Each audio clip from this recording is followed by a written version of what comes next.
In Elden Ring, magic takes many forms. From celestial forces to sacred faith, every school of magic tells a different story. In this video, we'll examine the lore of sorceries and the symbolism of their visuals. Let's begin.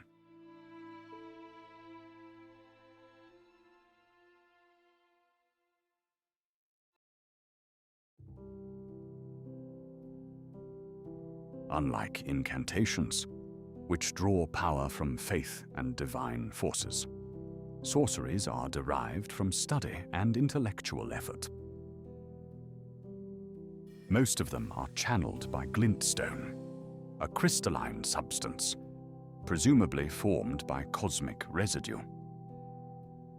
To the scholars of Raya Lucaria, glintstone was a source of power, and the subject of fervent study meant to understand the cosmos. This obsession for the stars shaped the Academy's philosophy, which is reflected in one of its simplest spells, Starlight.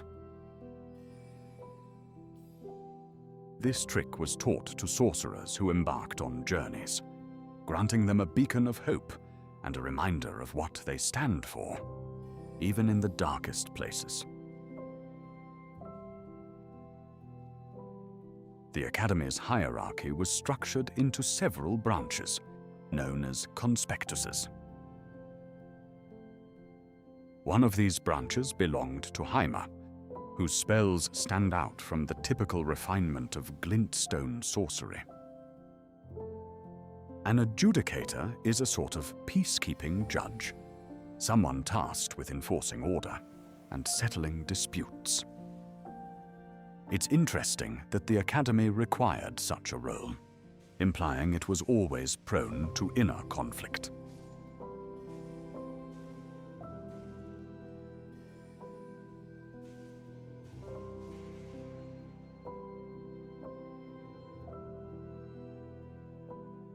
Terra Magica creates a sigil, granting innate experience of spellcasting to those who stand within it. Once upon a time, it was periodically cast from the highest belfry of the Academy, covering the entire school's grounds. This practice eventually stopped, though, probably due to recent events.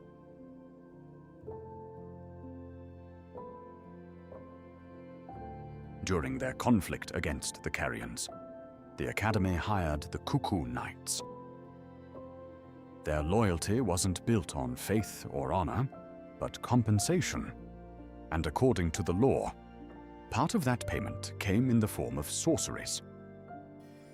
They were granted a few enchantments, allowing ordinary armaments to be enhanced with magic.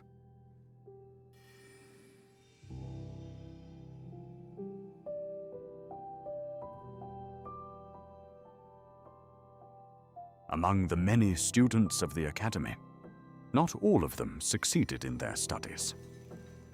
For instance, practitioners of Stone Digger sorceries were considered failed scholars, who presumably lacked the talent or discipline expected by the Academy.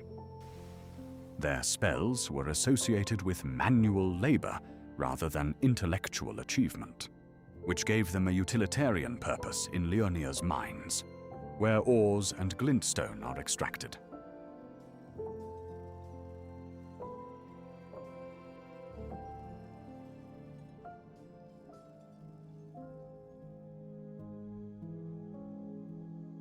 To the Carian royal family, moons are a symbol of authority. Interestingly, each Carian lady is associated with her own moon, symbolically representing their personalities and their potential.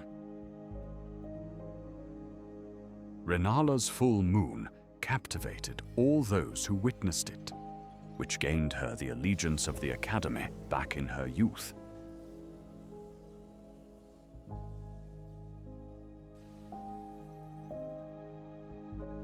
Relana's twin moons blend sorcery with martial force, triggering a series of massive shockwaves.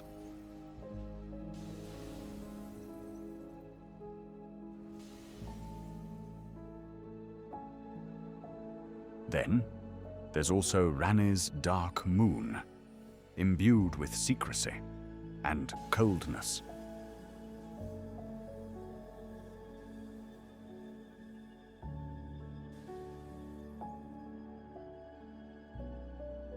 Carian spells mostly consist of Glintblade summons, such as Glintstone Phalanx. Compared to other melee weapons like axes or maces, swords were generally considered noble armaments in medieval history, which befits the once prestigious house of Caria. Among this arsenal of sorceries, though, one of them is particularly relevant to Liurnia's world-building. Carian Retaliation states that the Carian royals anticipated the Academy's betrayal and secretly prepared for the inevitable conflict. In the years that led up to Radagon's departure, Renala might have been aware of the scholar's growing resentment toward her rule, which could be explained by several factors.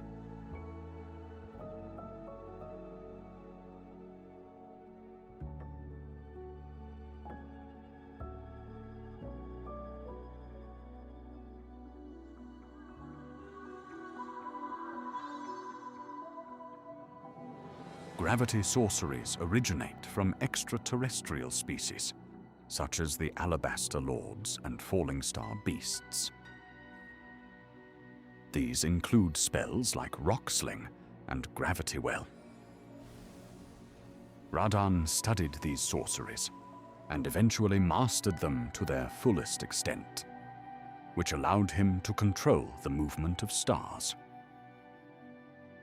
From a practical standpoint, harnessing gravity granted him a degree of control over Elden Ring's solar system by freezing the trajectories of celestial bodies. On that note, the sigil of gravity resembles a planet's magnetic field, the same symbol engraved on Radan's swords.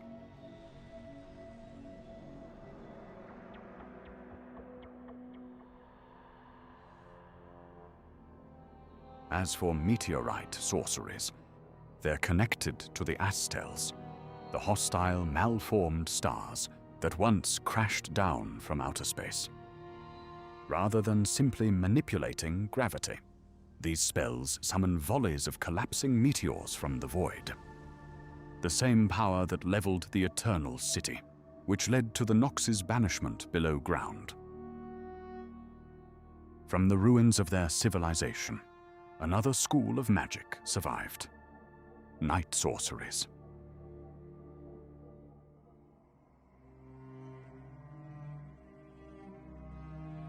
Rather than manipulating gravity, these spells draw from the dark vacuum of space, using it to bend matter and perception. Eternal darkness implies that Astel was summoned through that void, its attention drawn by the development of night sorceries.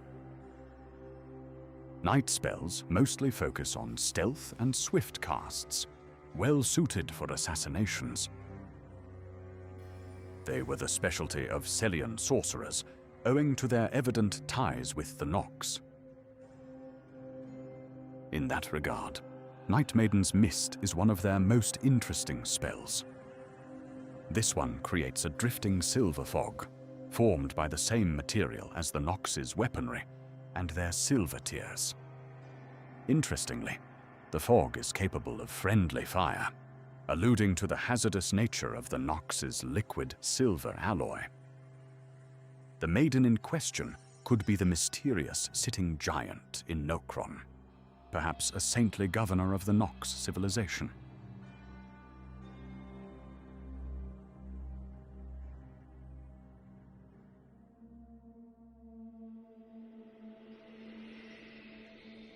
Death sorceries are surprisingly varied, seemingly inspired from the funerary rites of different eras. The Deathbirds practice an ancient form of death magic derived from ghost flame, preserved in various playable spells. Their visuals reflect the ancient rites of cremation from a previous age, back when the dead were burned rather than buried. Then there's Tibia's summons, which summons a trio of skeletal spectres known as those lost in death.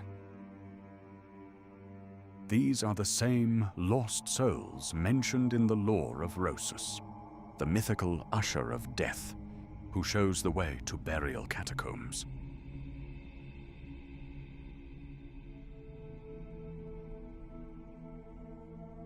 Fia's mist draws on Godwyn's death blight, shaping it into a modern form of death sorcery. She developed this spell to oppose the Round Table's Tarnished, as part of her plan to create Godwyn's Mending Rune. Interestingly, the half-wheel sigil always appears when casting death sorceries, albeit with different colors.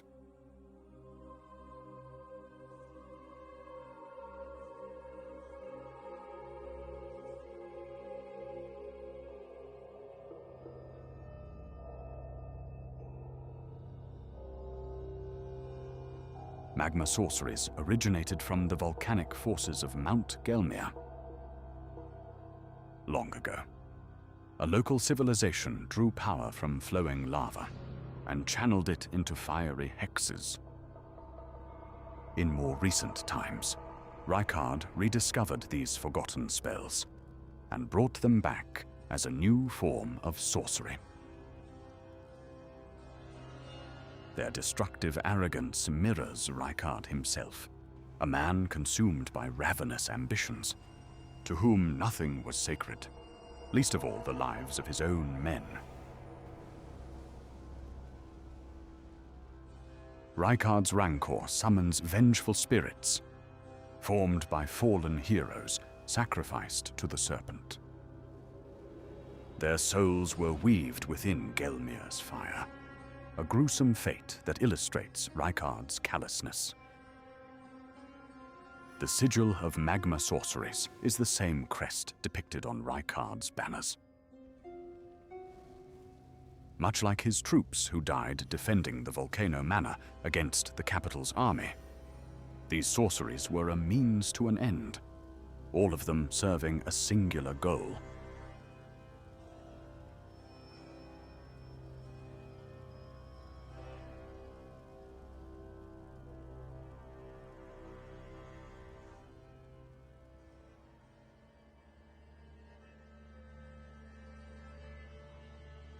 In the lands between, Thorn Sorceries were considered heretical, reviled by scholars of the Academy. Unlike traditional sorceries, they scale with faith and draw power from suffering.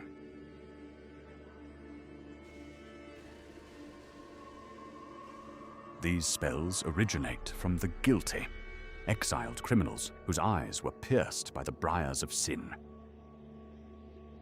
Their mastery of thorns comes from a so-called blood star, likely referring to the formless mother, the same outer god which Morg drew power from.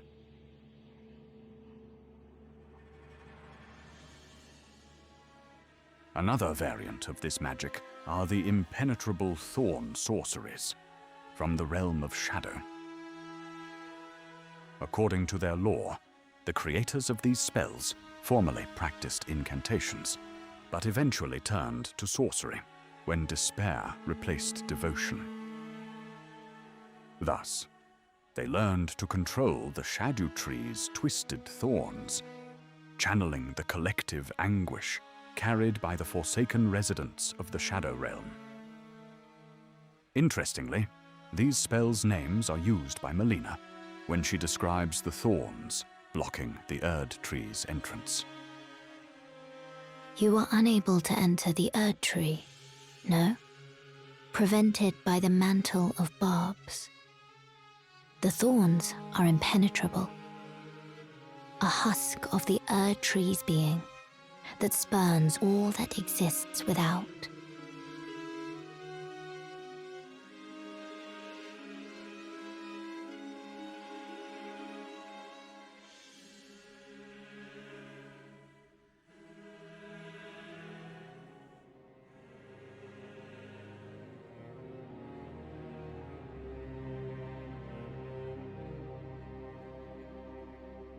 Crystal sorceries require a high level of intelligence, reflecting the complexity of the Crystalian's cognition, the so-called wisdom of stone.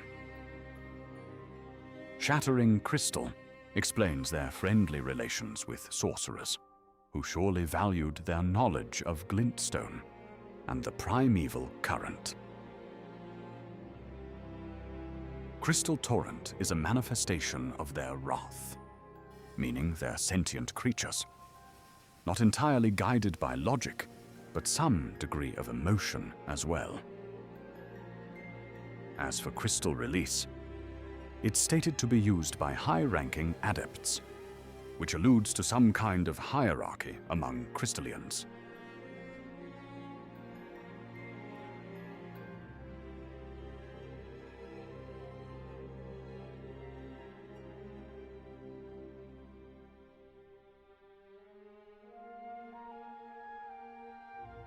Frost sorceries were used by the mysterious Snow Witch, who once mentored Rani. Glintstone Icecrag blends frost and glintstone sorcery, implying the witch mastered both schools of magic. She likely was a trusted advisor to the Carian family, until Rani usurped her identity as a cover, following the Night of the Black Knives.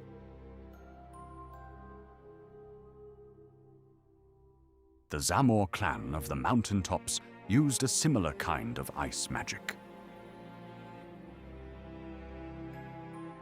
Ice Storm mentions their ancient conflict against the fire giants, long before the age of the Erdtree.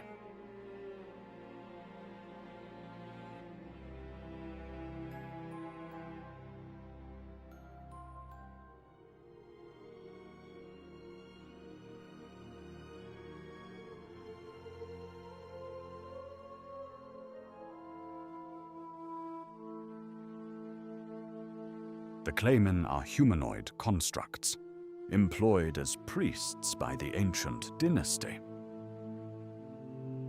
Their sorceries produce bubbles of magic, shimmering spheres filled with star-like lights and cosmic imagery.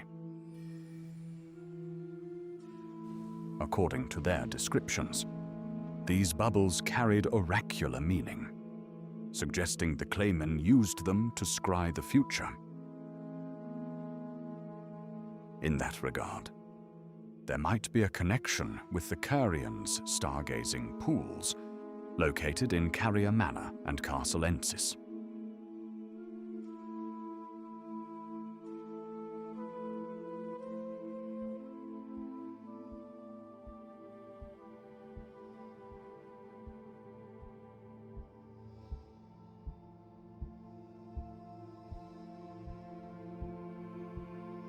Finger sorceries were created by Count Ymir. Unlike traditional Glintstone scholars, he studied the cosmos through the lens of archaeology and the fingers. Sometime before our arrival in the Land of Shadow, he explored the finger ruins and studied their native creatures. His glintstone nails mimic the hunting techniques of the lampreys, which, according to him, were mere echoes of a greater truth. After the tragic loss of his son, treating the fingers as children became a coping mechanism for his grief. Cherishing fingers is a product of that obsession, the vain hope of a broken man who saw affection where there was none. From a symbolic standpoint, fleeting microcosm is one of the most fascinating sorceries. It conjures a floating microcosm, essentially a scaled-down depiction of the universe, as seen from an external perspective.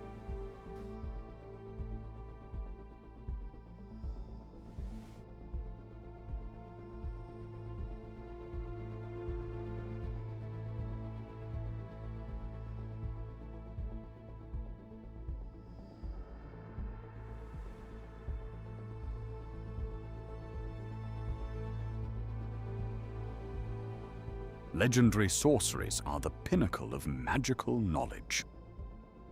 These aren't simply powerful spells, but foundational discoveries which shaped the history of sorcery. Founding Reign of Stars was likely the very first spellcast in the Lands Between, marking humanity's original attempt to channel the power of the stars. Over time, the two masters of primeval sorcery perfected their magic and managed to glimpse into the primeval current. Azure witnessed a vast torrent of stars stretching across the cosmos and recreated that vision in magic form. Stars of Ruin reflects the final moments of a star cluster, presumably vanished in a cosmic event, the sight of which broke Lusat's spirit.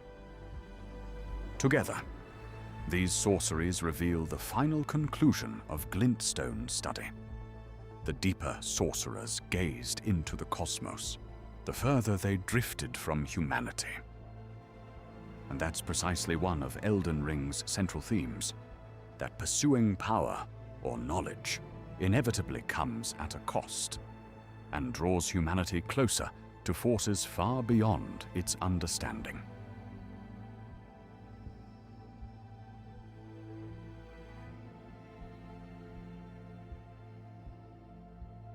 If you enjoy my content, remember to like and subscribe.